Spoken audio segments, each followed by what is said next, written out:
Now we're coming to some really hilarious questions, because this stuff you will never use in your everyday life like a programmer, but you must know how to solve it. And the first one here, which is my favorite, design a function which returns a Fibonacci sequence value.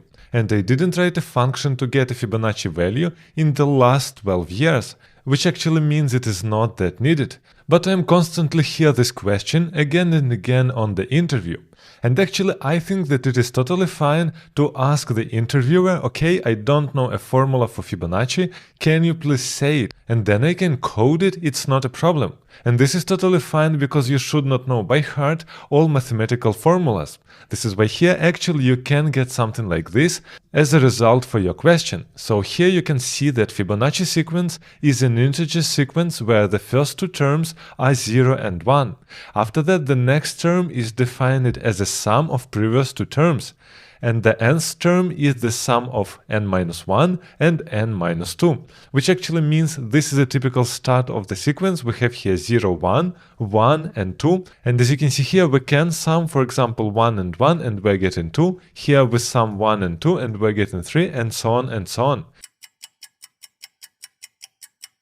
So how we can solve this? We must provide in our function a Fibonacci sequence value, which actually means the index in this sequence. For example, if we will provide 7 as an argument, then we must get here 21, because actually we will sum up 8 and 13 and we're getting 21. Now let's code this exercise. And actually here we will use recursion because we want to calculate it recursively. So here we can create a Fibonacci function and we get here n, which is our index. And here first of all we must check if it is less than 2, because in this case our logic won't work, because here we have 0 and 1. This is why here we must check, okay, if n less than 2, then here we want to return 1. In other case we must apply our logic, and here we simply write return Fibonacci, and here we are passing n-2, which actually means we calculate this function recursively, and every single recursive call of Fibonacci will call it again and again until we will come to this first condition. So here we have Fibonacci n-2 plus Fibonacci n-1.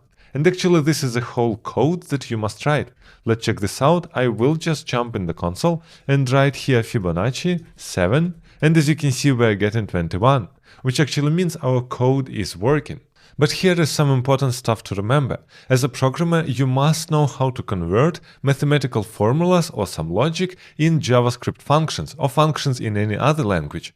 But it's totally fine to not know by heart all mathematical formulas. This is why you should not be afraid to ask about them. And secondly, I think it is totally fine to ask in return, okay, I can't really code it, but are you using this stuff every single day in your project? And probably you will get an answer no. This is why actually it doesn't make any sense to ask this stuff in the first place.